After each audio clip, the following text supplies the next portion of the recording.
How about now? You're okay now. Thank you.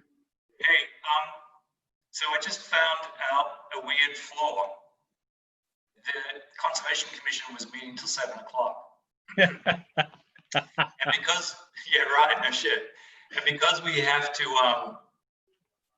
use the town account, they can't run two meetings on the same account at once.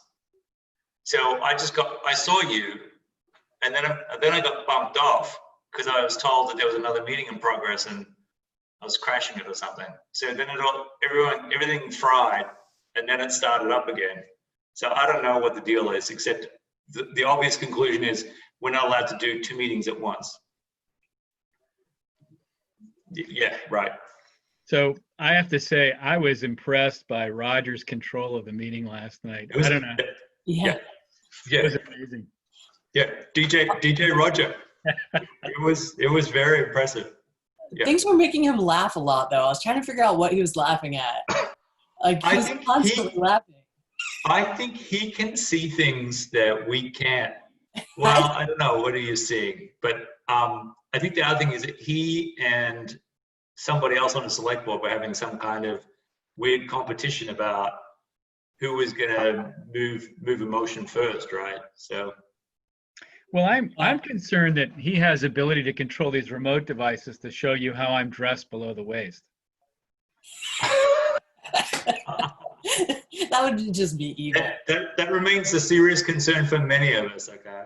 Yeah. Well, my mother was talking about the displacement of her physiological status tonight while we're eating dinner, and I may not sleep tonight after all that.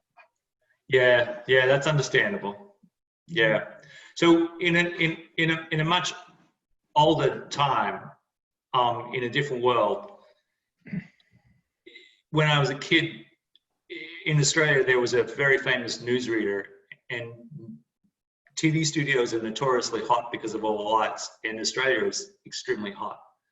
So the guy had like a shirt and tie and a jacket on, and he had some swimming trunks on, and he had killer sunburn, and he was scratching the inside of his thighs because he had this like bright red, lobster red thighs that were just, you know, like, and he's sitting with his knees really wide apart because it was obviously too sore to put them together. And the camera guy, for whatever reason, just dropped the camera, and like you could hear his voice doing this very serious newsreader thing, and him just going at his thighs the whole time. Oh, that's so... For like 15 minutes until somebody came flying in the studio and just kind of like got the camera and went and just pushed it back up. And it was like, you know, people were just hysterical. People just thought it was really funny that this guy was sitting there barefoot with practically no pants on.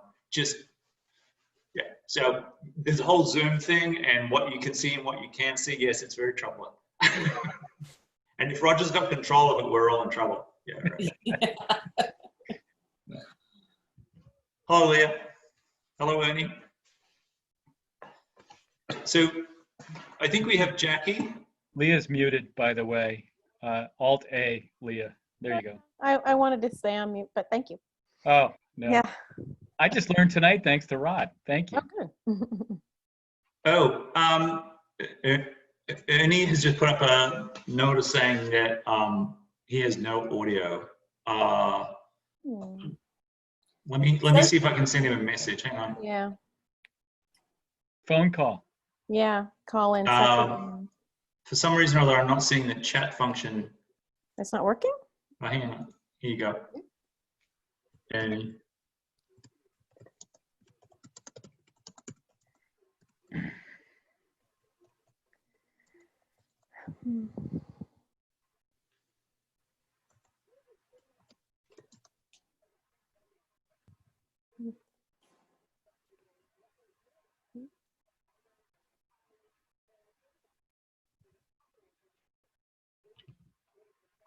Yeah. Can anyone hear me? Yeah. Hi, Yes, Ernie. you did it. First time. This is the first. The first. Don't stop. Cancel. Are you going to talk to your computer on that? I hope not. Okay, that's the other thing that people do. So yeah. So just don't. Yeah. Okay. Don't touch anything. If it's working, leave it alone. Yeah, that's my strongest recommendation. So was Jackie? Did I see Jackie join before? Well, it looks like Linda Cook's on board, right? Oh, Oh, there's there's Jackie. Jackie. There's Jackie. Okay. And And then then there's also Claudette. Oh, it's Claudette. Jackie's muted. Uh, There Hi, we go. Jackie. Can you hear us now? There's Claudette. I can hear you. Yeah, I can hear you fine. Yep. Good. Okay. And Jeff. Okay. Jeff LaBella is also joining. Yep. Hi, Jeff.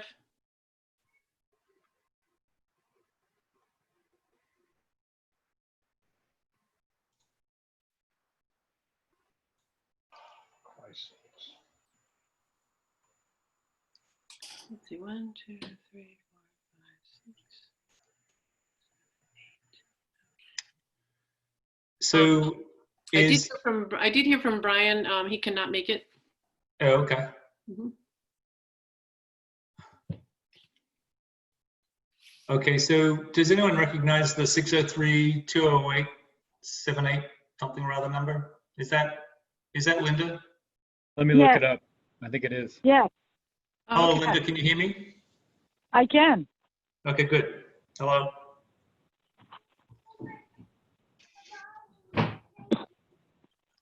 Oh, okay. Gonna say goodbye. Thank you. Okay, love you. Bye. I love you. Such a good boy. I'm just talking to my meeting. Okay, we'll see you later. Bye-bye. Oops.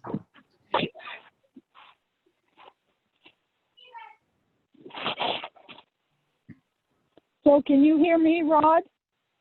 I can hear you. I think everyone can hear you. Okay, Everyone. so, Leah is helpfully nodding her head. So, okay, normally you're gonna have me muted, or are you gonna hear me at all times? well, if you put your hand up like you're doing now, I'm going to mute you. And then when you put your hand up, I'll unmute you. How's that? That's great, that's fine. Okay. I'm going to lower your hand. Now I'm going to mute you.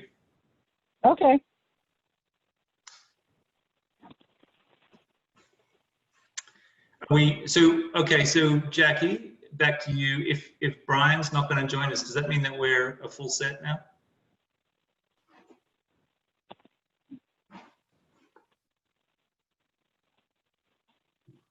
Jackie's muted again. Jackie, if Brian's not joining us, I think that everyone's here, right? Yep. Okay. All right. Leah, you were mentioning, Leah, can you hear? Okay, good. Excellent. All right. Yeah. Why don't we get started then? Thank you all for coming tonight. This is our first, okay. All right. So Susan said she wasn't planning to come. Okay. Okay. I guess she's done. Okay. Okay. Then let's keep going. First item of agenda, thank you all for coming. It's our first Zoom meeting, and we'll talk a little, let's talk a little bit about Zoom. Rod will be our technician tonight, and he will be helping us make sure we're not talking over each other. If one, the best way to, I see heads nodding. All of you who've used Zoom know that that's probably one of the hardest parts about using it. And so, having ourselves on mute also does a great job of minimizing background noise, and because inevitably if the refrigerator goes on or the dog barks or whatever, that's all you can hear at the meeting. So, so anyway, it makes it harder to hear, let's put it that way. So we could mute ourselves, and if we want to, speak, unmute ourselves, or we can also raise hands. Does everybody know how that works? If you go into the participant view, how many of you are you all on a laptop? Raise your hand. Are you on a laptop? I'm on a desktop. Okay, well, okay. I think that works the same. Maybe I think there's a difference between iPad and desktop or laptop in the interface. But if you click on participants on the right there, a bar should open up. You see all of us on there. and you can see when we're muted or not. And everybody see the blue raise hand? If you hit that, everybody try hitting the blue raise hand, just to make sure you know how to do it. Yep, I see Leah. I see Jeff. I see if you can find it. Melissa, are you finding it on yours? No, Okay. but I can. It's at the bottom right, Leah is advising us, bottom right. Wait, if you light up the toolbar on the bottom where it says participants, Oh, okay. and then you should open up a list of all the people and then raise the hand. Are you finding it, Jeff Goodrich? Yeah, I just clicked on it. Okay, great. All right, then I think it sounds like we're in pretty good shape. What does it mean? It says raise hand, and like beside mine, there is it looks like a camera, a microphone, but then that's all there is. There's no hand or anything else. Okay, yeah, good. I'm glad you asked. That's a good question, Ernie. So the camera and the microphone means we can see you and we can hear you, okay? I can hear you too, and see you. Yep, exactly. Now, if you, where is the mute Oh, button? I see. If I hit raise hand at the bottom of this Yes. little window. Yep. Okay, does that mean I'm raising my hand now? Correct. That means you have something to say and you're raising your Okay. hand. Now I And just got see, rid of it. we can see it's even on my screen, so you know that I'm raising my hand right now. Yep. So that way we can be recognized to speak. That's all. Okay. Right. Now I got it. Great. Okay. What does the yes and no mean, and go slower, go faster? Are those just, Yeah, if we're voting, like if we wanted to vote on something, I guess we could hit yes and no. I have not done that yet on Zoom, but it looks like Leah has. And, if we need people if they're speaking too quickly, you could ask them to go slower. If you want to speed things up, you go faster. I've not used those commands, but there they are. Okay. And there's a mute me button in there as well, which is kind of nice. Okay. See there, it's very easy to mute yourself if you work from that screen, okay? So that's the protocol we use, and then I guess our first item of business here is to approve our agenda. I'd like to make a motion to approve it. Okay, we have a second. Thank you, Ernie. All in favor?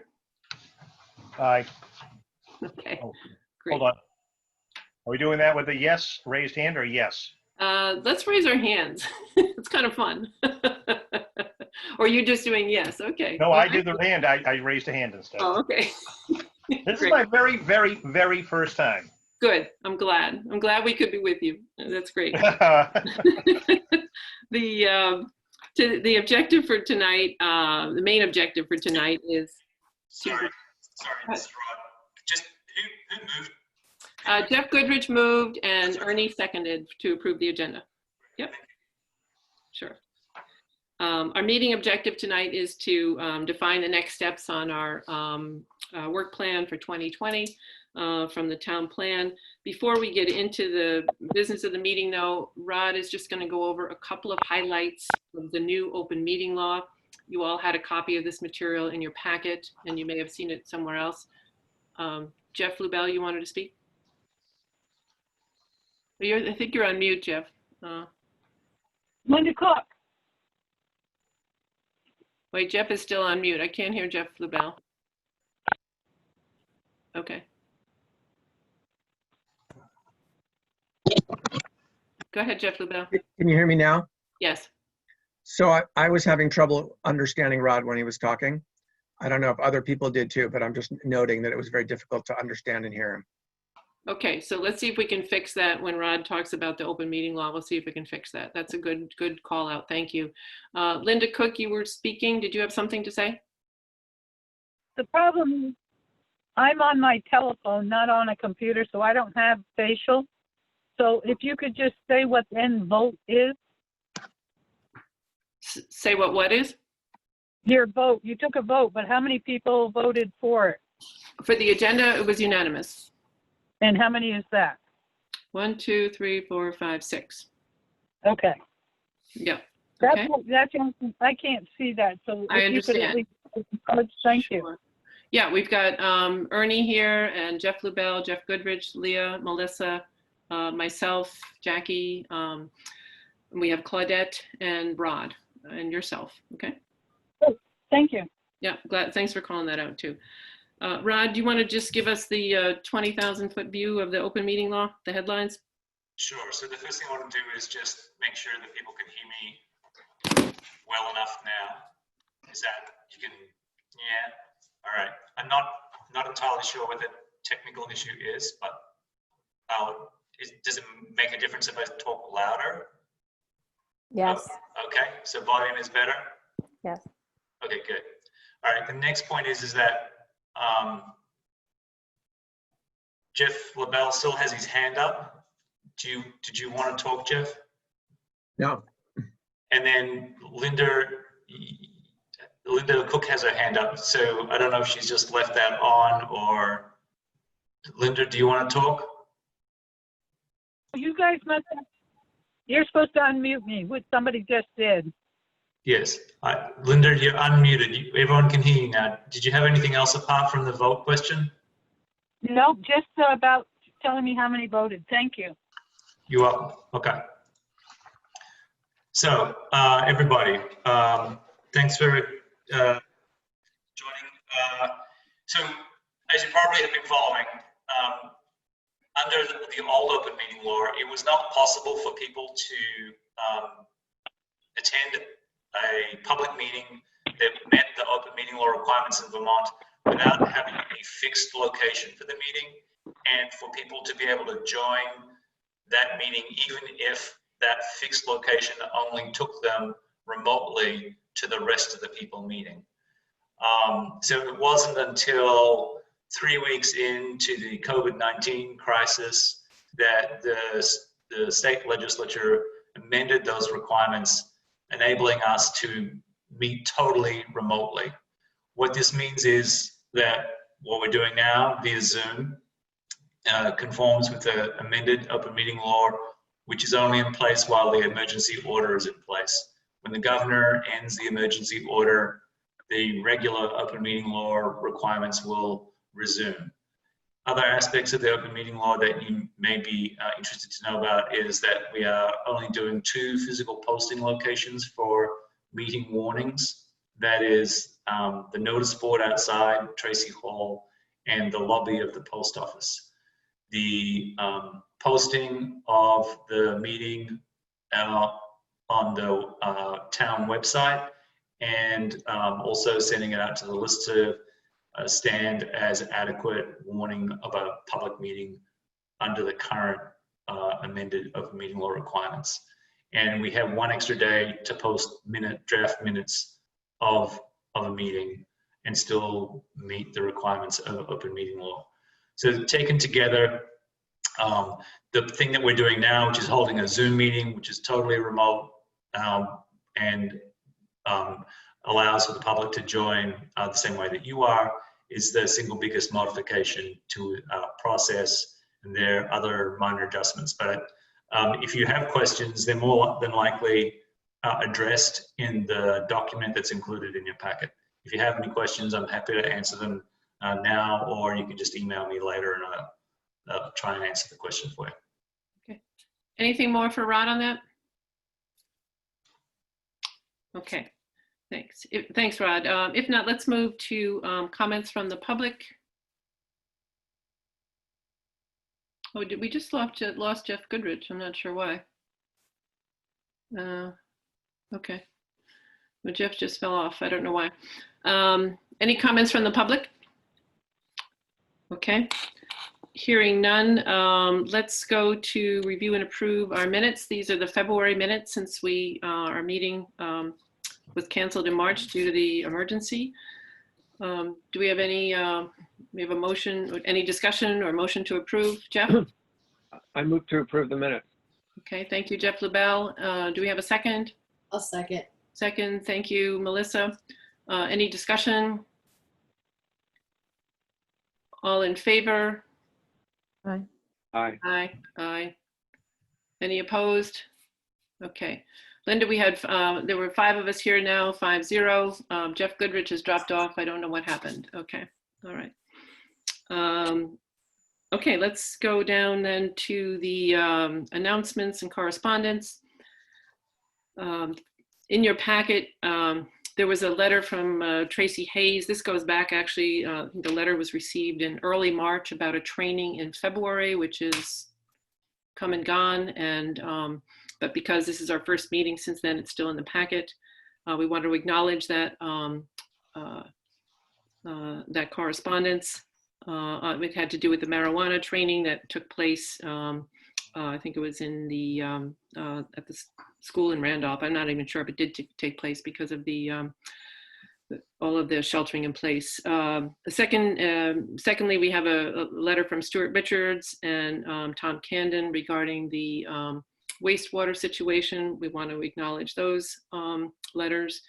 And then lastly, from the Staggs family, who that relates to the solar placement in their area. Okay.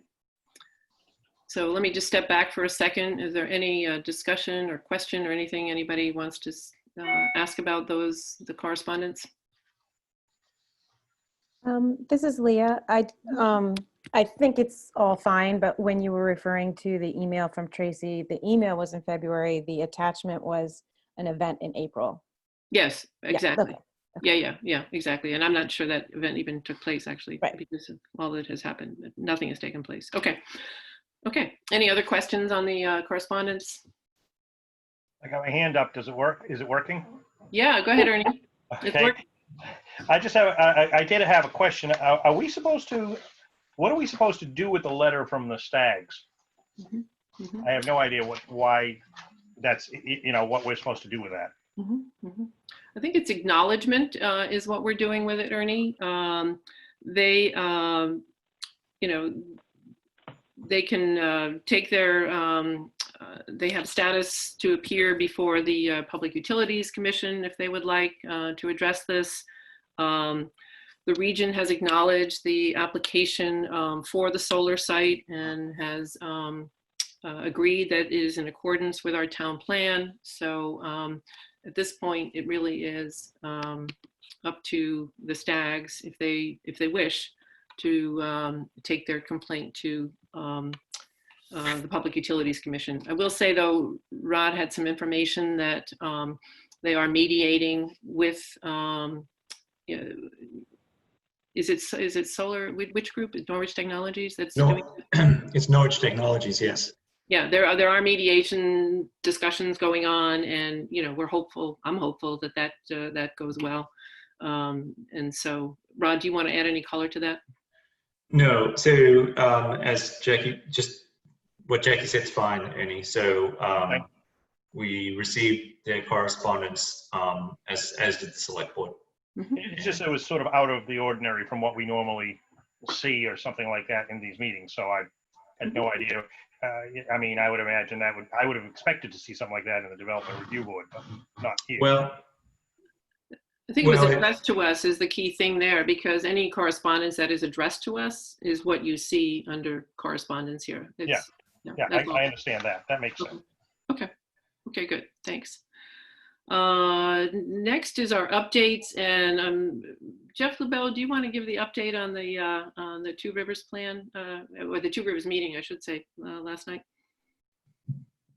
I can, but I feel like really it's a triumph for you and for Rod. But let me just give the headline, and other people can weigh in. So there was a momentous moment last night at the Two Rivers Ottauquechee Regional Council meeting where they considered the Norwich Town Plan.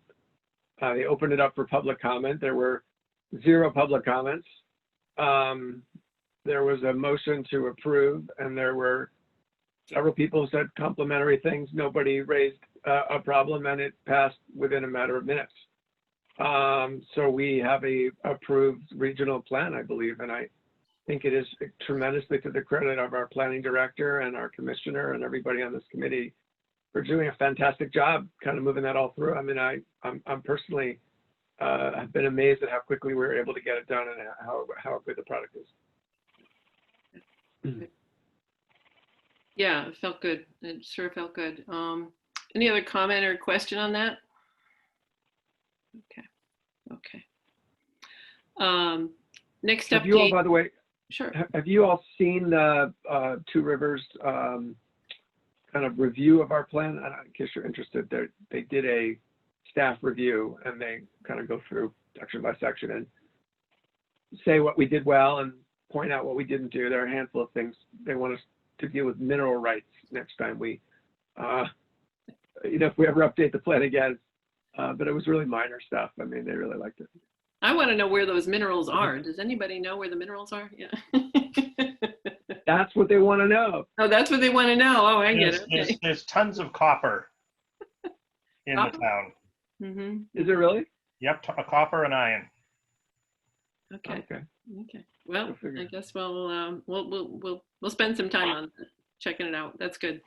All right, and then the select board met last night as they do every second and fourth Wednesday, and Jeff Goodrich was appointed to another term. Melissa, thank you for being there. I appreciate your participation. And also, I understand that, and Claudette, I guess Claudette is here, so she may want to comment on this. Claudette, can you help us understand the, as I understand, the bit of information I have is we will have time on the agenda next week or in 3 weeks on May 13th to talk about membership in our commission, and also in the meantime there will be a posting for open positions. Can you clarify that for us? What you said is correct. There will be a posting for the 2 open positions, and there will be discussion on the May 13th agenda as to the numbers for the Planning Commission. Okay, thanks. And so I thought it might be, we've talked about this in the past. I thought it might be useful just to go around again. Interested to hear each of your thoughts on, the question here is 7 members or 9 members. That's a question for me. And I will say, as the chair of the group, and my main thought on this is these are volunteer positions, and it just makes it more work, a lot more administration, having more members. And I'm not sure the value of it. I'm just trying to get people up to speed, trying to get people trained. It's a continual recruiting mode that you have to be in to have 9 seats filled. And so anyway, that's a point of view I have as a volunteer. And but I'd be interested also to hear from each of you. So if you want to take turns talking, that would be great. Jackie, do you want to go? Why don't you go around the room and just call on Yeah, people? I'll be happy to do that. Sure. Yeah, Melissa, you want to comment? Yeah, I mean, I agree with basically what you said, Jackie. I'm in favor of 7. I just think group, adding more members doesn't help us get any more work done. And we've added new members and it's worked really well, and we're at a good place, and let's just go with it. Mm-hmm. Mm-hmm. Jeff LaBelle? Yeah, I mean, I think if we were a bigger town and we had a larger group to draw from, then having more members would make some sense, to the extent that, being on the committee, let's say if it was a prerequisite for committees. I think the problem is that we're a very small town, and 7's already a fairly large number of people, given that not everyone wants to serve forever, right? And so you have to kind of constantly replenish. So I just think it's really challenging to find 9 people. And I just question whether, whether it makes sense to really kind of bang our heads to kind of drum up people when 7 is already larger than the select board. It's plenty of people to get work done. I would encourage us to have committees like the Affordable Housing Committee and recruit citizens who want to participate to focus on particular subtopics. That might be another way to sort of have people participate without necessarily sort of feeling like we're scraping the barrel all the time to find people to join. Right. Okay, thanks, Jeff. Ernie? I completely disagree with limiting it to 7. I think that the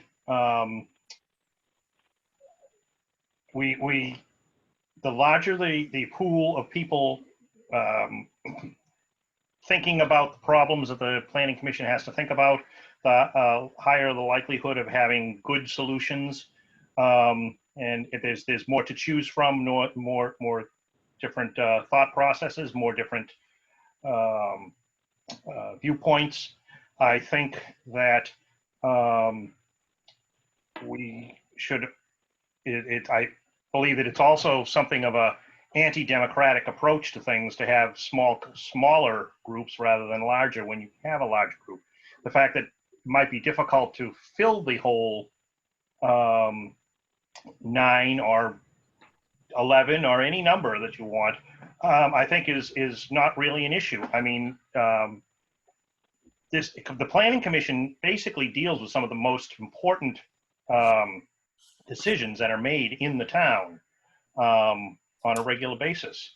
And I think that it's a total elitist approach to minimize the size of this. We don't have enough discussion in this board. It is very much a top-down approach to resolving problems. I will point out that, for instance, one issue that was resolved to a degree was actually deleted. There was only exactly one, sort of from a dissenting voice, mine, and that was removed from the town plan. That shows sort of a desire to have absolute uniformity and unanimity, which I think is a problem. This is a deliberative body, not a rubber stamping body, and it acts an awful lot like a rubber stamping body, and it's got to stop. This is not a healthy commission. Leah, you want to comment? Yeah, I wrote down several things. One is I don't think we should feel the pressure to fill a seat with a warm body rather than the right fit. So I do like the idea of 7 to 9. If we can get 9 and they are, and the application process, the recruitment process goes well, I think we can aim to do it. But I also think, especially in these changing times, to feel the pressure to deviate from the work we're doing to try and find extra people, bring them on board, even knowing that even myself in this role, I don't have everything, I haven't learned everything yet as well. So where are we putting our priorities of our time? I don't think we should feel the pressure to find someone. I like the idea that Jeff Lubell had mentioned about subcommittees. I know other types of commissions also have alternates, and, you know, in a way of like, you have 7 to 9, you have your alternates. So if someone leaves or if there's too much work, you can bring those people, and it's folding in the training. So that's a thought as well. Because I do think there should be a focus on training, and there should be a focus on recruitment, and there should be a focus on allowing us the time to do the work we need. I question how it will be successful in today's time. I'm on a couple other boards and people are quitting left, right, and center for a variety of reasons. So that just goes back to me just thinking right now, I don't want this commission to feel the pressure to have to find 2 other people, but we can open and see who applies. As a practical matter, I just want to clarify, and Jeff, yes, I will get to you for sure. I'm glad you could come back.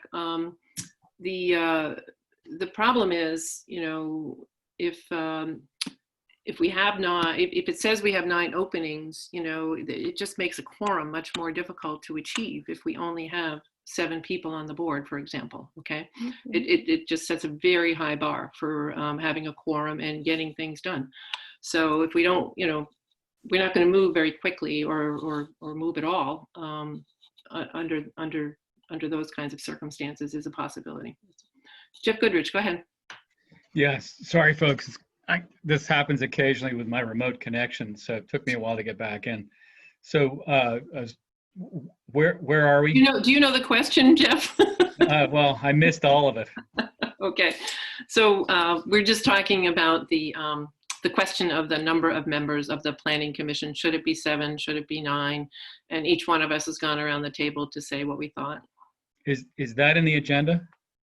Yes, it is. It's part of the select board update. What happened at the select board, meeting last night was, in addition to your appointment,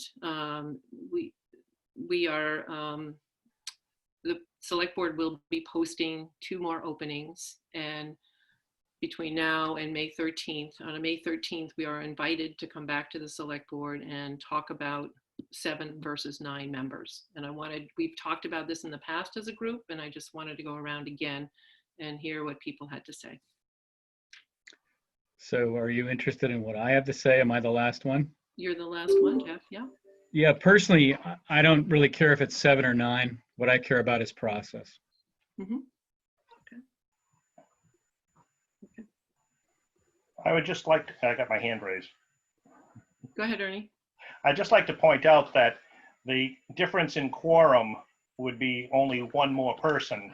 If we increase we keep it at 9, our quorum is 5 instead of 4 for 7. And so that's only 1 more person for quorum. And in the little over a year that I've been on this board, the membership has been 9, and I don't recall a single missed meeting being not held because we couldn't make the quorum for 9. So I don't really think that's a good reason to not keep it at 9, because we've shown that it actually does work, and it's, like I said, over a year. I mean, I was appointed a year ago in November or December, and so we're almost a year and a half now, and yet to have had a single meeting stop because of a lack of quorum. Rod, you want to speak? Hi, Ernie. I think the issue is not so much whether, I think the concern that's being raised here is not so much a question of whether there's enough warm bodies to meet the quorum requirements to hold a meeting. It's within the meeting, because of the statute, it's a majority of the members, not the people present in the room, but it has to be a majority of the number of positions on the board or commission. So anytime the planning commission wants to take action, as a 7-member board, it has to achieve a 5-2 vote to move anything forward. That's the concern. And there is actually I know 5 is only 1 number more than 4, but with a controversial or difficult issue, it's not unrealistic to expect a board or a commission to be closer to 50-50 than not. And so what this means is that the commission's process slows to achieve a 5-2 vote because of the restrictions of statute and the requirement that it has to always be a vote of 5 members to move something forward. Now, there are obviously responses to that, which is to say, that's just a burden that the group has to take if it doesn't recruit. And I'm not taking a stance here. I think what I'm trying to do is convey as succinctly as possible what people's concerns are generally around this issue, because it comes up a lot with boards and commissions across Vermont because of the way statute is written. See, I have yet to see anything less than a vote with that.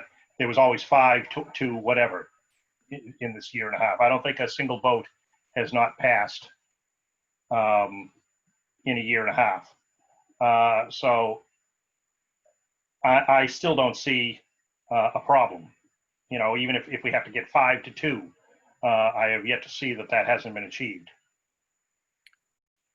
I can just speak briefly, though, Ernie, as the chair. It hasn't always been easy to get a quorum, and I can tell you that. Okay, I'm glad that you noticed that it feels like we always have a quorum, but it's not always easy. People are making, we have people here who travel and do all kinds of have a lot of other commitments, and it's not, and I'm grateful that we've been able to achieve that, but it hasn't been easy. It has not been easy. I can tell you that. But I also see that the lower number has also made it so that it was easier to avoid having different and diverse opinions on the board as well. I mean, for a long period of time at 7, we had there was actually discussion in the select board about making sure that they were nice, uniform, unanimous votes. That was what the goal was. They did not want to have people with divergent opinions on the board. And the divergent opinions only started arriving when the number was moved up to 9. Jeff, Yeah, I'm not sure where Ernie's headed necessarily. Regardless of what I think, frankly, I don't want to characterize the select board or the planning commission. Going forward, there may have been blocks of votes, may not have been. I think we've already addressed the question about 5 or 7, and it's up to the select board to make the decision about the direction. correct. Great. Let's move on then. Did I hear a suggestion to move on? Yeah, Yes. that was helpful to hear. It was helpful to hear what people had to say. Thank you. Jackie, can I just Sure, go ahead, Jeff LaBelle. one small thing? I mean, if it would be possible to somehow, whatever they decide, 7 or 9, just if they could fill the positions and not leave vacant positions so that we don't have this quorum problem. So, you know, if you can't get 9 good people that are going to take it seriously, could you shrink the size of the commission to fit its size? I mean, I feel like the state statute's very odd. Like, what, you know, it should be just a majority of the people who've been appointed, not the majority of the positions. Yeah. The fact that we're dealing with this very odd state statute seems to me there's a workaround, which is for the select board to just decide that the size of the committee is whatever it can fill. That's a good idea. Okay, thanks, Jeff. Any other ideas before we move on? Okay, great. Affordable Housing Subcommittee, Jeff LaBelle, you want to give an update on that? Sure. So there was a Affordable Housing Committee meeting on Monday for the first time in 5 months, maybe 4 months. But it was more of a just kind of checking in and catching up meeting. You know, there was not a lot that happened. But one of the questions is that the current chair of the committee has moved out of the town of Norwich. And so there was a question as to whether it would be appropriate for him to stay on, whether as a legal matter he can stay on, but also just as a practical matter, whether it makes sense for the chair of the Affordable Housing Committee in Norwich to be a resident of another town. So we deferred until the next meeting, the decision on the officers. So that will be coming up at the next meeting. But more broadly, I mean, I feel like, you know, this is obviously not a great time for building housing. It's pretty hard to build housing when you're socially distancing. And more broadly, there's a lot of economic uncertainty that may disrupt the housing supply. So what we talked about in the meeting, we're focusing on a few things. One is building the educational materials that we will need ultimately to conduct the outreach campaign that we want to do to help people understand that Norwich wants affordable housing and to encourage developers to come here. So even if we're not going to sort of release the campaign, but just get started and thinking about what are the materials that are needed, what does the campaign look like? Leah, if you want to help us with your marketing skills, we'd be happy to. Love your thoughts on that. But the first step is, of course, getting the affordable housing strategy up on the town's website. So that would be, but beyond that, we have to publicize it. So that's one set of things. The second is looking into this question of transferring the affordable housing fund, the $45,000, to the Vermont Community Foundation that would enable us to then invite members of the public to donate money to it so they could grow that fund. Yep. So that was a second thing that we talked about. And the third was to just start thinking about what kinds of input we want to provide to the Planning Commission as they move forward with the rezoning, about any kinds of changes that we think are appropriate and necessary to help advance the affordable housing goals of the town. So those were, broadly speaking, that's basically the agenda that was laid out for the next few months. Jeff Goodrich? Goodrich, I think, raised his hand. Yeah. Yeah, I missed the meeting, and I don't know the technical glitches that occurred, but I had to move into parent care. Sorry, Rod. I can only appreciate what you had to go through. So A quick comment. The only comment I wanted to make was with respect to who can be on the Affordable Housing Commission, resident, et cetera. And I think there are a number of local precedents that suggest an outside, a person who's not a resident of Norwich could participate.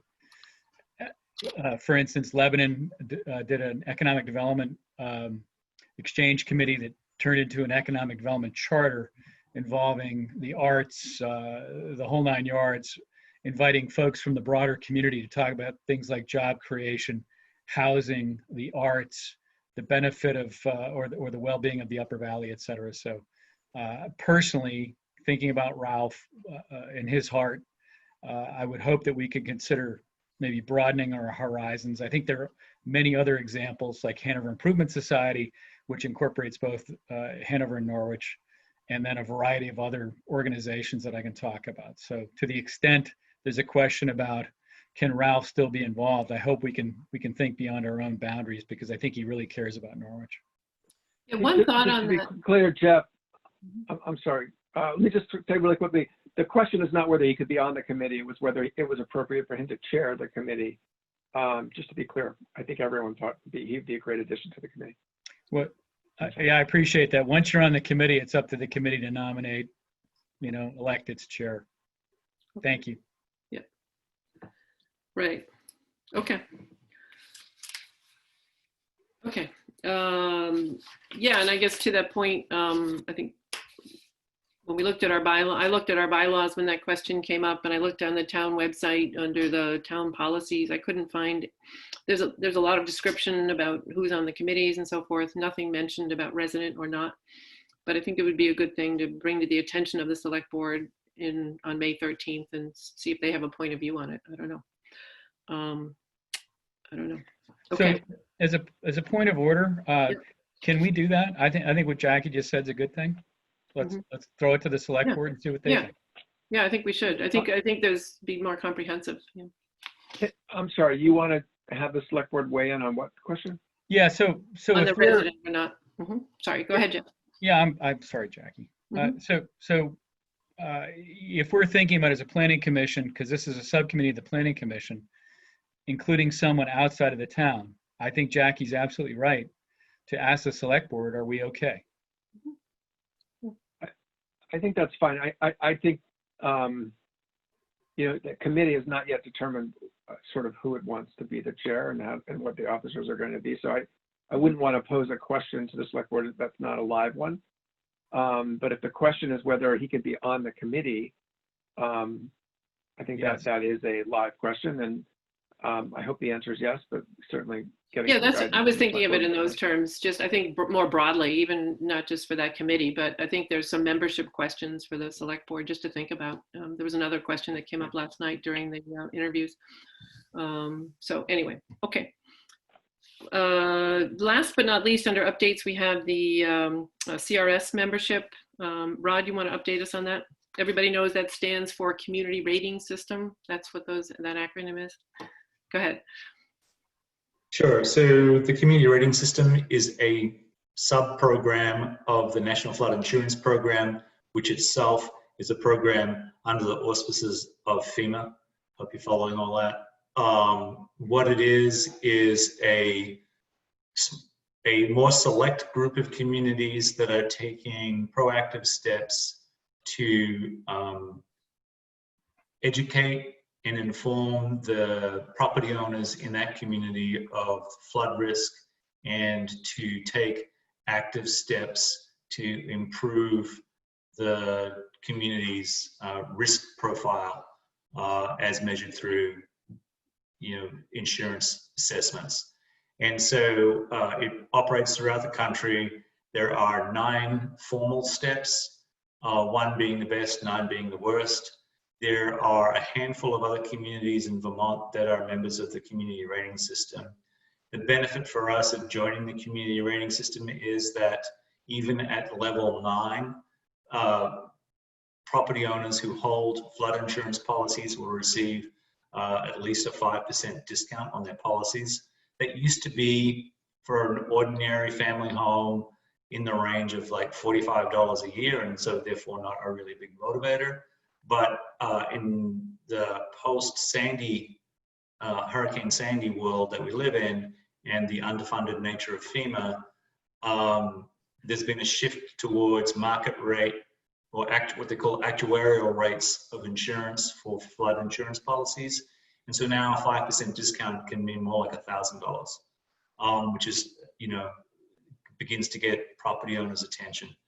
So there's that. And then, but the big news for the Big T town, for the municipality, is that by joining the community rating system, the town would then meet the maximum contribution of things it's doing to enable a maximum return from the so-called ERAF, which is the Emergency Relief Assistance Fund. And that's operated by the state of Vermont. So when there's a presidentially declared disaster, natural disaster, which means there's more than $1 million of damage due to one event, then FEMA pays, the federal government through FEMA pays the state to offset the costs of repairs and recovery, and the state pushes that money out to towns. When you're a town with CRS, you get the maximum benefit. So it reduces our contribution from 17.5% of the total cost of the damages to 12.5%, which is a not inconsiderable amount of money. And in the last July 7th incident, or whatever it was from 2 years ago, that represented well over $150,000, which is, like I said, a significant amount of money for the town, given its $4.5 million annual budget. Sorry, Jeff, I'll get to you. The process for joining at this point, I've reached out through the local DEC, the Department of Environmental Conservation, a staff person responsible for CRS membership in this part of the state. We've discussed what's needed to happen.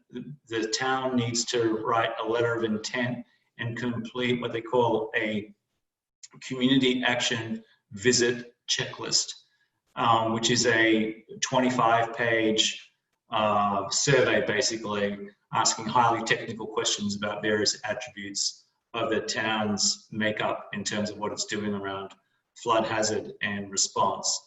And then the last piece in this, which is the key, is I don't expect it to be difficult for us to complete that form, although it is a little more difficult than normal because I don't have access to my files at the office. And then submit that along with the letter of intent. There is a backlog of communities in FEMA Region 1, which is all of New England, New York State, and Puerto Rico. And most of the staff in that unit have been redeployed to deal with COVID-19. We would be community number 11 on the list, and they will take communities in the order that which they put themselves on the list. No one can give an estimate at this point of how fast the list will move. One would reasonably assume that until the short-term emergency is resolved and the staff are released back to their normal positions in the unit at FEMA in Region 1, then things will move. I think it would be surprising if we saw anybody visiting the community before the end of fall. Mm-hmm. So that's it. So Jeff had a question. Jeff Goodrich had a question. Yep. Jackie, you okay? Yeah. Yep. So two things. This is a bit of a passion for me. So as a planning commission member, I'd love to be copied on everything the town does. And I'd love to be a part, love to be supportive. How can I be involved? Know many of the players. Second thing that I would say is a while ago, and I'm not going to define that as 6 months or 12 months, there was a model ordinance that was a part of that CRS paradigm. Do you think, Rod, today that the town has to adopt one of the state's model ordinances?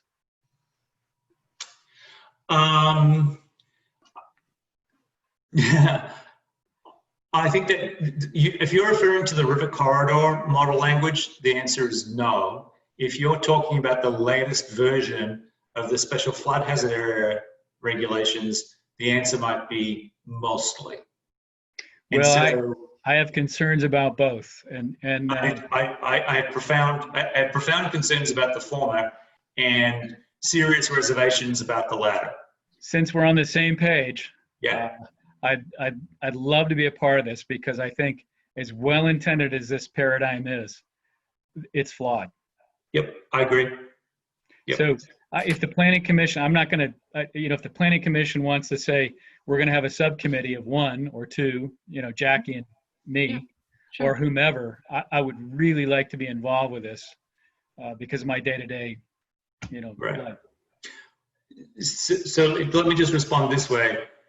I'm hoping that the CRS process won't be held up for the fact that we have, out of date and only in a very minor way, special flood hazard area language in the current zoning regulations. I'm hoping that by demonstrating a commitment to redoing the zoning regulations as well, that the state will allow us to proceed with joining CRS and not make our zoning language an issue. I don't have 100% confidence that that will be the outcome, but I'm really working very hard to make sure that that is. If it becomes a sticking point, then that is going to be an issue for the Planning Commission, and it's going to be an issue for a lot of, in lots of different ways for us. And, but I guess what I'm saying is I'm mostly hoping that by just saying, yeah, we're going to rewrite the zoning regulations in their entirety, and that will include the special flood hazard area section, that they'll go, oh, okay, good. And then when we get to that part, we can negotiate in a good faith way to resolve what we see as the really profound issues with the model language. Well, if I may, Todd Manise has changed positions. Yep. And now you have regional flood folks, all of whom I think are really well intended, frankly. Yep. But I think there are a number of flaws. And I think with your substantial planning background and my substantial technical background, it might be a good 1-2 effort to aspire to the hopes that you and I both seem to agree on. Good. Good. Okay. Okay. I'll keep you in the loop. That's Thank good. you very much. I like it. Thank you. Any other questions for Rod on the CRS? If not, we're going to move to our work plan, this sheet in your packet, this Excel spreadsheet that we've looked at before. And just talk about the 3 items on there. These are the Planning Commission to-do list from the town plan implementation actions. And the first one relates to Village Center designation. Rod has a quick update on that one. Rod, you want to talk about that? Sure. So we were approved the Regional Planning Commission approved our plan last night at 6:45, and at 7 p.m. I had a commitment from Peter Gregory to work on the village designation process as I then moved to join the select board meeting. So all I can say is that I don't expect this to be terribly difficult. I expect it to be done by the fall, barring any kind of unforeseen circumstances that could beset. Hey, Rod, your voice just went away. Say it again. You don't expect it to be terribly difficult? I don't expect it to be terribly difficult. I do expect that we will be before the downtown board sometime in the fall with an application to renew our village designation, and then we'll reestablish it. It should be fine. Sometime in the fall. Okay. Okay, that's great. That's good news. On the wastewater study, this is an interesting one because, with the current state of emergency, this really relies, if you recall, on a process to submit, for a grant so that we could get the money to do this kind of an update. And it was a question before whether this money could be available for this type of a project in Norwich from sources beyond state or federal sources. And I think it's probably even a bigger question now. So I think we're going to have one thought here is, and we're going to have to get creative in terms of how we pursue this kind of an initiative. I don't think we're going to be able to rely on grants that we thought we might be able to find before. Rod, would you add anything to that? Just gulping. No, I think it's very difficult to read the landscape, the funding landscape right now. I think that it's important for the Planning Commission to remember the significance of this recommendation and its central place in the town plan, and to press the select board and all other reasonable venues for a commitment to proceeding with the study. And that may mean, in the circumstances that we find ourselves in now, that the town takes on more of a share of funding that study than perhaps we imagined. But from the standpoint of obtaining progress on any of the other goals and policy commitments of the town plan, this is a pivotal piece of work. So we just need to find a way of making sure it gets done. I can't speak to what's happening at the state or the federal level. I can imagine a scenario where at some point in the not too distant future, we're going to be showered with money, and it's going to be very difficult to actually get rid of it all in the time made available to us. And I can also envisage a scenario where there is absolutely no money, there's no mention of money, and there's absolutely no chance of it. So I just can't predict what it's going to be. So to that point, I think, this reminds me of, do you remember the shovel-ready projects that were funded during the last recession, the Great Recession in 2008?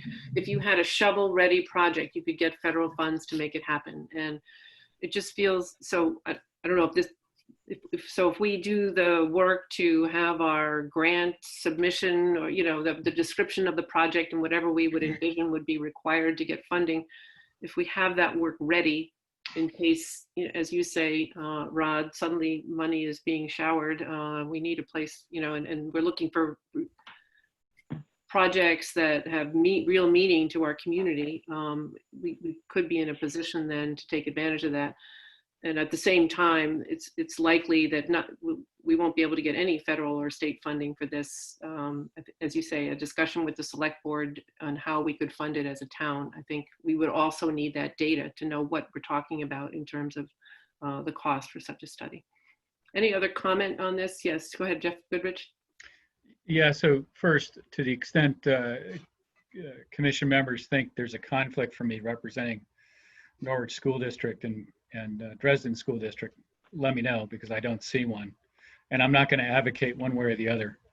I understand, in part at least, the genesis of this, and I want to go sort of in reverse order. I think Jackie's point about shovel-ready projects is an absolutely valid consideration, but I don't think that relates to what we're talking about. Having participated in shovel-ready projects, it's basically, look, I've got a mile of sewer or a mile of water, it's permitted, et cetera. But nonetheless, I appreciate her aspirations in that context. It's a concept. It's a concept. I know. No, I'm trying to find a way to support you. So at least in heart and spirit, I appreciate what you're saying. I think the bigger question is, what is it we're really talking about? I'd like to talk to the Planning Commission or ask them maybe on a future agenda item, what is it we want to do with respect to this study? We haven't fleshed out the scope of the study.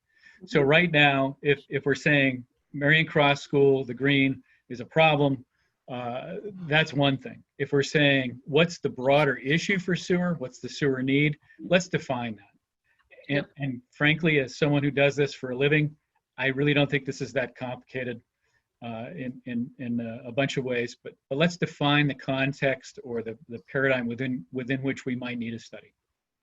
It's a good next step. I think that's a good next step. Any other discussion on that? Great. Okay, and last but not least, the land use regulation revisions. The first step there, as you can see, we noted it for July. That time frame, I guess maybe we'll know more next month whether that's realistic or not, but we're really looking at a process review, how this works, how this is going to work, and getting ourselves trained up on this. As you recall from our work on the plan, this also requires a grant to get the outside support needed for assessing our current zoning situation and giving us the data that we need for what a new set of zoning regulations might look like. And anything else you would want to say about that, Rod, in terms of the timing? I know that's a question, but anything else about the process? No, I think that what I'm hoping we can do in July is spend some time at the regular meeting, building a kind of a framework and an explanation of what the process entails and what planning commissioners can reasonably expect to happen. And I think, unfortunately, we won't have any better sense then than we do now of what the timeline would be. I've heard on the grapevine that municipal planning grant applications have been pushed back a month. So there's a month extra to submit, which also then means instead of a decision in January, the decision might more likely be February. I don't know how a project of this nature would go in the current context for municipal planning grants. You might reasonably think that that the state would use a municipal planning grant program to encourage communities to plan more actively around the consequences of COVID-19 or something such as that. So it might not rank very well all of a sudden. That being said, there's just a huge amount of uncertainty about the source of funds and what the timeline would be. But we can certainly, I can certainly walk you through kind of a model process, having been involved in several zoning and subdivision regulation rewrites. I think that the key thing for individual commissioners to identify is how much knowledge and background do you have in the actual nuts and bolts of land use development, and what do you bring to the discussion? Like, what are your concerns, or just what are your blank spots? Even if all you want to say is, I don't know anything about it, that's a perfectly legitimate place to start. But it's good to get a kind of a base level among the planning commissioners and to sort of spell out what the issues are and then move forward from there. Yeah, Jeff Goodrich? Yeah, sitting here, Rod, and fellow members, sister members, I thought Phil put together a great summary of conflicts from the DRB, et cetera. I would also like to say there's a potential conflict issue here that I'd like to address and overcome, because Rod's significant other, Brandy Saxton, in my opinion, has done a great job helping the town. And she, given her background, her knowledge of the town, has a significant understanding of this community and what the issues are. Personally, I would like to see her as someone who's eligible to help with this process, because she's done it so many times and she's done a good job. And I'd like to sort of reincarnate, if I may, the conflicts in the ordinances, which I do think is a significant issue after talking to John Law and others on the DRB historically. Okay, Jeff Lubell, you had your hand raised. Yeah, I do want to note that I don't think the blue hand raise thing is really working. I know. Go ahead. So so yours is up now, Jeff, and so is Melissa. Yeah, Melissa's is up too. I can see them. I had that box closed for a minute. I'm sorry. It's okay. I don't care one way or the other. We should just decide what we're going to do. So but anyway, I just want to address the issue of if we need funding for both of these studies. Mm-hmm. Do we need to prioritize? And it's partly a question. And, I personally think that the wastewater study is just so important given the timing of the school moving forward and trying to be in a position where, we can determine if it's something that the town wants to join and what that would look like. So I just want to weigh in there. I don't know if we have to choose. And at one point you were talking about different amounts of money for different ones, and one of them being more appropriate for one grant source than another. But I did want to just flag that they both require money, and do we need to make a decision and a choice? Melissa, you wanted to comment? Maybe then we can discuss that. Yep. I'm fine now. Okay. All right. Okay. Yeah, so you're asking, is it coming from different sources of funding, or is it the same pot, or that's a question.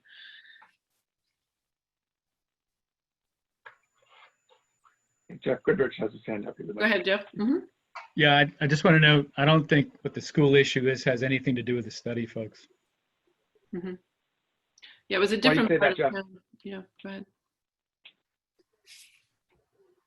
Why are they irrelevant? I mean, if the school is going, I mean, here's my concern. If the school is going to think about putting in a pipe to Hartford and it has to decide what size pipe, doesn't the question about whether and to what extent the town would also like some access to sewer relate, does that affect the size of the pipe that they would put in? And it would just be a shame, I think, if we put in a pipe that's too small ultimately to meet the demand downtown. If I may, Jackie, Mm-hmm. I think Jeff's point is a good one. I mean, I think the school issue is defined. It's however many gallons per day, and it's a certain pipe size. Your point's right on point. That said, it's a, I don't know, it's more than a 10-minute calculation. Might be a 30-minute calculation to say, is it a 4-inch pipe or a 6-inch pipe? What's the capacity difference? So from my standpoint, I'm simply saying technically, what the school needs are is not material to the study. The study might inform what pipe size it needs to be. I guess that's my point. Is just, to me, that the tragedy would be, right, if we go through all the trouble of putting a pipe in and the expense of and everything, and we don't get the right size, right? And so I just want to make sure, if it's possible for the timing to line up, that we could at least make an informed decision about whether or not that's something we want to participate in. Maybe at the end of the day, we decided we don't, but I'd hate to be in a position to say, well, I'm sorry, it's going to take us 3 years. You guys go ahead, and then they make a decision that's not in everyone's best interest because we weren't ready to come to the table. It just makes sense, given that their process has been delayed a little bit to catch up with ours, if we could actually figure out a way to participate meaningfully in that conversation. I'm going to suggest maybe a way to start to eat the elephant, which is usually one bite at a time, is if we could think for the next meeting, maybe just try to get further on what is the scope of this study and what, so rough estimate, or just let's get an outline of the scope, and then do we have any estimate of cost? I'd like to just take a swag at that for the next meeting to see if we can't ground this conversation, because this isn't the first time we've talked about this, and but it's the first time we've had an approved town plan, and we can really move forward on our action items. So I think that it would make sense to begin in that way. Are there other views here? A thumbs up. Okay. Okay.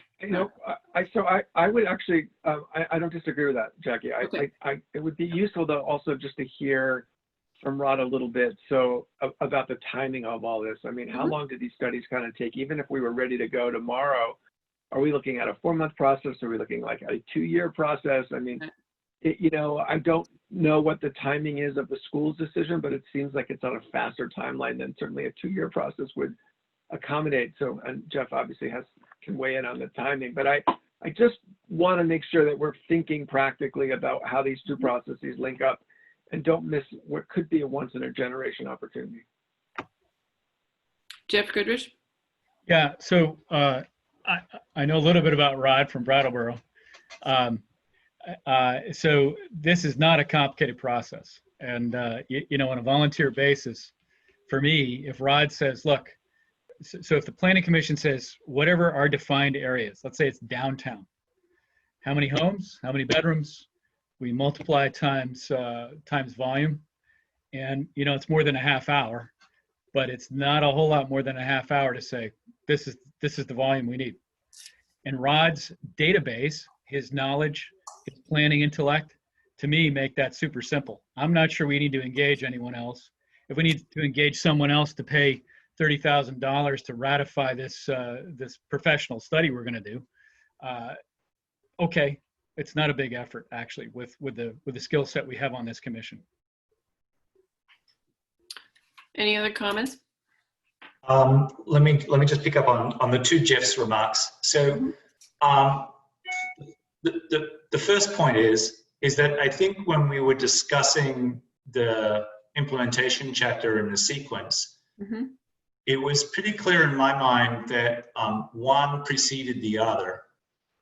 There could be some overlap between the two projects in terms of them running simultaneously, but that one would, the output of one definitely informed the work of the other. So the output of the so-called wastewater study is definitely going to be a key ingredient in any kind of serious discussion about the changing the current zoning districts. So, for instance, if we establish, as Jeff Goodrich has pointed out, on the basis of the number of bedrooms and the number of houses in the greater village area, and I'm using that term, it's kind of made up, but so we're not just talking about the village, but we're talking about those neighborhoods of relatively dense, dare I say, suburban style development that are adjacent to the village, but are perhaps still in rural residential. So in other words, if you can imagine that you've got a map and you're just going to lasso everywhere that looks relatively suburban and fairly close to each other, and then figure out what the demand for wastewater is inside that area, and then think about think about what, if any, topographical or geographical issues might present themselves. Right. So I guess I envisaged the study not just to be sort of and I don't mean this in a pejorative term, I mean it in a kind of a mathematical term, a kind of a gross estimate of the amount of wastewater that's generated in any one day. But you take that and you combine it with a ground truthing exercise that would actually look at the physical constraints of building a system in Norwich, right? Where are you expecting the pump to, where are you expecting the pipe to go uphill? Is it too steep? Is it too many pumps? So there's some factors here that actually end up playing out that could take a little bit of time and money.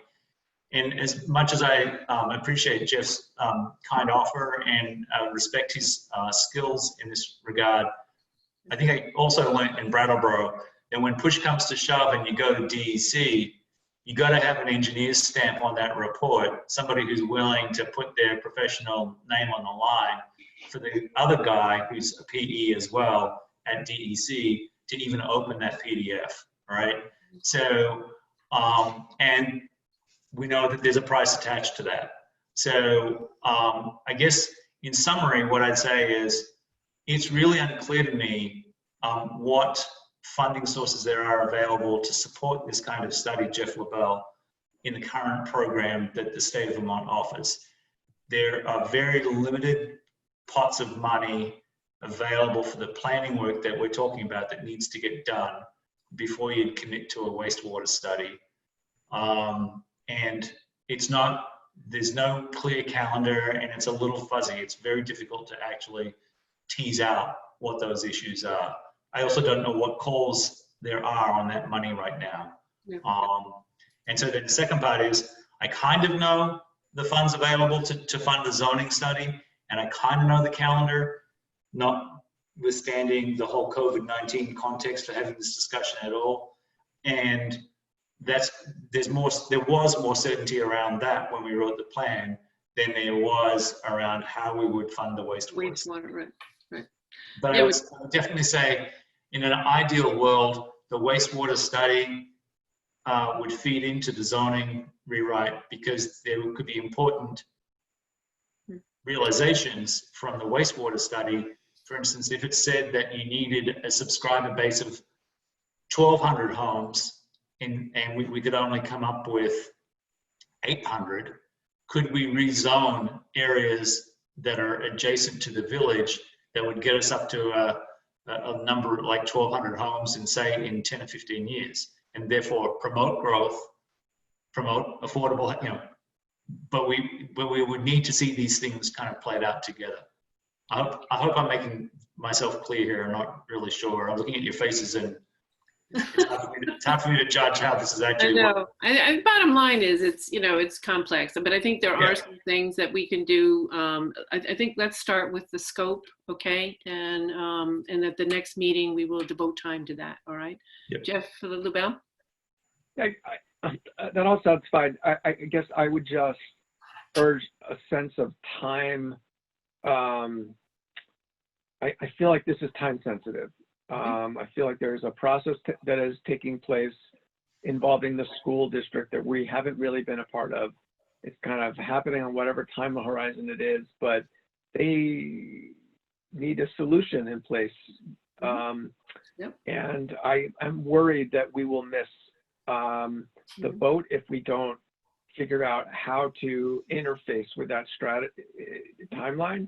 I mean, at the end of the day, we might decide not to do it. I'm not trying to say what our decision is going to be. I just don't want us to miss the time frame for making a decision. And I don't know if there's something we could or should be doing to engage directly with the school district, or to have the select board engage with the school district in the meantime, to try to suggest that it makes sense for us to at least be thinking and talking to each other. I just can't imagine a world in which it makes sense for the school district to be operating entirely independently of the town and not to be interfacing in some way. Let me just, Jeff, I appreciate, why don't you comment, and then if maybe Claudette is with us, so maybe if Claudette wants to comment, that might be helpful too in terms of interface. But I want to just say again, I think if we would start with the scope, so we could wrap our hands around this thing, maybe we would have a document and something in place that we could actually go to the select board with and say, here, this is what we're thinking. We don't know where the money's coming from. For that matter, we have a $45,000 housing fund. Maybe we put it towards that. I mean, I don't know. It's so there are a lot of possibilities that could happen here. But Jeff Goodrich, you wanted to talk. Go ahead. Yeah, I'm glad to defer to Claudette first. Okay, Claudette, is there anything you want to add on this? I mean, you might have some insights that we don't in terms of working with the school board and coordinating with the town's needs. I don't know.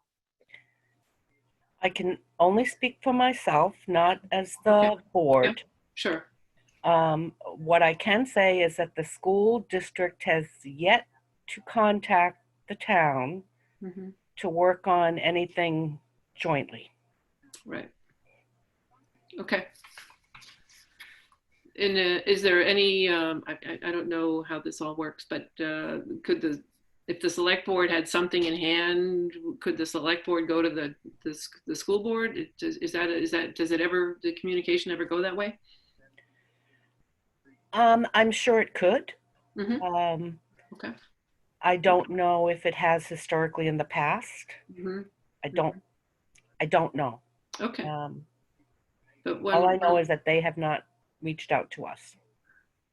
So maybe we could help by having some organized materials to inform the select board, and they could decide where to go with those materials. Okay, just making stuff up now.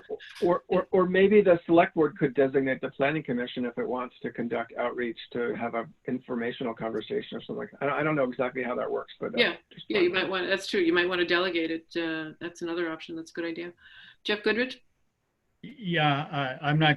I don't want to do any advocacy working for the school district. And I believe Claudette, whatever she says, and I think it's critical that the select board be in the lead here. What I do want to do is, because I missed the section with my remote connection where there was correspondence submitted to the Planning Commission. I just want to be clear that this year there was significant breakout on the green. I don't know that folks that are aware of that are aware of that. I know I talked to Rod personally with approval from the school district folks, but the entire green was shut down this year around the town meeting time frame. And if I may, I think the broader question relates to what is the depth to groundwater on this green with public use with frost. And full disclosure, I had a brief conversation with Jackie a couple days ago about this topic. So the question is, if your frost depth exceeds the groundwater depth, where does the effluent go? That's really what's going on here. So the broader question I think for the town to contemplate is, assuming this is the reality with a independent hydrologist has no fiduciary connection to my company or me in any way, what if that ice cube around the wastewater system creates this bathtub in which the effluent, I'm going to say effluent nicely, has no place to go? So to the extent Jeff Lupel is presenting this as a priority, if you want to use the green in winter months, I think it probably is. Okay. All right, so I think we're all agreed. An item on our agenda for the next time will be the scope of the wastewater study. We'll get as specific as we can in terms of what that's going to look like, and there'll be a chance for all of us to have input on that and discuss that. Make sense? Okay. And then I wanted to also, just closing out this the action items from the town plan. We've done this for ourselves, calling, kind of got a jump start on calling out our action items because once the town plan was adopted by the select board and focusing our work efforts, which is what we've just been talking about for the last half hour. I feel like we owe this to the other committees and so forth. I'd like to call out the plan for the Conservation Commission, the Trails Committee, affordable housing. I know, Jeff, you're here, so you have all of that. The select board. I mean, there are different entities within town, and you're here too, different entities within the town that are called out in the implementation plan. And I'd like to just do them. We interviewed them, we worked with them to develop the plan. I think we owe it to them to go back to those groups and with their set of action items and present them and hand them off, if you will, to help provide direction and just maybe a cohesive effort around the town and around our plan. Any disagreement with that? Any agreement with that? Why don't we go around the table? Melissa, you okay with that? Yeah. Okay. Leah? Yes. Okay. Ernie, you okay with that approach? Yep. Jeff Lubell? Sure. Okay. Jeff Goodrich, I think I saw a nod. Great idea. Okay, great. So then maybe for another action item on our agenda next time is it's easy enough to call out those items. We'll get that done in advance of the meeting, and then at the meeting we can look at the package. Yes. Rod, I think you're on mute. Go ahead. I just want to check to see if Claudette wanted to say something. Oh, okay, sure. Go ahead, Claudette. You had something to say? I did, and I wanted to thank you because one of the things that Roger was going to do was to go through the town plan and see what action items that the select board had to deal with. And so if you're going to do that work for us, that would be just awesome.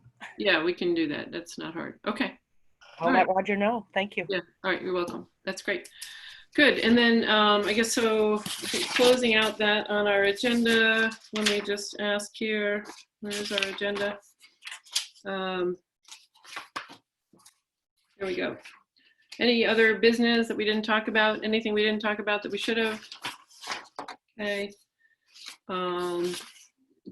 Our future meeting schedule and agendas. The next meeting, I'm assuming it'll be in the same format, but stay tuned. It's May 28th. And we have it here at 6:30. Stay tuned on the time. It might be 7 o'clock. We're doing the best we can, communicating with others and getting this, circling the wagons.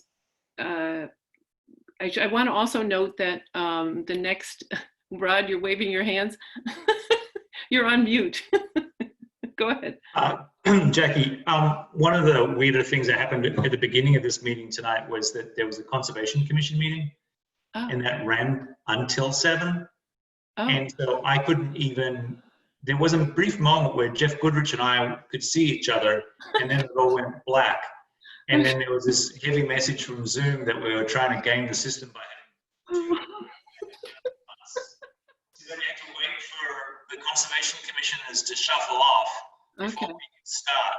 So I'm just flagging that as a potential issue with this mode. Okay. Next time around, if we're up against the Conservation Commission, we may not make the 6:30 time slot. We may be forced to do 7. But okay. All right. Maybe we can have a conversation with the Conservation Commission too to just make sure we're coordinated. what could they possibly need to talk about? can do that. All right. This is the meeting where we elect officers. Our meeting in May is election of officers. So give some thought to that, please. You may recall when I accepted the chair position last year at this time, or last May, I did say that was my second year as chair, and I said that would be my last year as chair. I really think it's important for the group to rotate leadership. I think we're a stronger group when we do that, and so I'm still serving on the Planning Commission. I'm happy to do that, but I just did want to make it clear, remind people of that commitment that I made to you and to myself. Okay. Hey, Jackie? Yeah, go ahead, Jeff. Yeah, right. If there are folks on the commission that want to be chair, would it be appropriate to say, if you want to be chair, can you let us know? Yeah, I think that's fine. Yeah. Claudette, did you want to talk? Yes, you did. You had your hand raised. Go ahead. I just wanted to point out, I'll touch base with Roger and Miranda. There's an issue with these back-to-back meetings and the cloud capacity to Sure. storing the videos. Having heard that your meetings were back-to-back, that's probably going to present a problem. Right. So I will touch base with Miranda and Roger. Okay. Yeah, great. And if we have to adjust timing, we'll think about how to do that. Okay. We'll try to be accommodating. Okay. That's good to draw that out. So Jeff, just not to shortchange, yes, if we have interest, how did you want to go about that? I don't know. Well, I don't, I'm not trying to, Okay. I don't think there's an open meeting law issue. So if folks want to be chair, want to throw your name in, Mhm. I was just suggesting maybe you let us know. Okay. Great. Any other comments or questions? Anything we didn't talk about that we should have? Okay. Any comments from the public besides Claudette? We heard your comment. Thank you. Linda, you still with us? Did you want to comment? You're on mute. There you go. She has her hand Yeah. up now. Go ahead. The only thing is, for some reason, on the telephone, I'm getting a lot of hollowness from Rod when he speaks. I'm not sure what's going on there. Yeah, that happened to us as well, Linda. And it wasn't for the whole meeting, but for the last part of the meeting, that has happened to us as well. And I think his microphone is going, it goes in and out. It's done that on several meetings that I've been with him, and I don't know what it is, but it seems to sort of work sometimes and not work other times. And I think it's I don't part know of if you being a can- planner. And is this maybe the it's microphone? intentional. Are you talking about the microphone in the laptop or the computer? Yeah. Yeah, Okay. yeah, I it's a think there's problem something with done- his micro. I think there's something dodgy with the microphone. Okay. You might try calling in instead, which is another way to join the same call Okay. if you have a phone. Yeah, but that would be a problem for him. He wouldn't know if somebody's got a bad sunburn or anything on their legs. So you can, No, he can still see. You can join the computer. Like right now, for example, I'm on by phone because my microphone was like giving me a hard time, so I switched to the Oh. phone. But it's Yeah. So you can You can see do the either one. faces and do the phone at the same time? you can choose your Yeah. audio if it's Oh, with the interesting. computer or external. Right. I think I might Even go and right, use the phone. even right now, you can go, if you go down to, if you like move your cursor to where the little, in the bottom left is a picture of a phone, and right next to that is an up arrow, and you would just click, go the up arrow, and it would give you the choice of switching to phone. Okay. And then it gives you the phone number, and you call, and then once it does that, it transfers it over. So anyway, you can choose either one and participate either way. Thank you. Thank you for that lesson. That's excellent. All right, great. If there are no other comments, do we have a motion to adjourn? So So move. moved. Thank Second. you, Jeff Lubell. Jeff Goodrich seconded. All in favor? Aye. Okay, we have 1, 2, 3, 4, 5, 6 said yes. And if I don't talk to you before then, we'll see you on May 28th, and just stay tuned on the timing so we can work out all the conflicts, okay? Thank you very much. Thanks, Leah. Okay, Thank you. bye-bye. Bye-bye.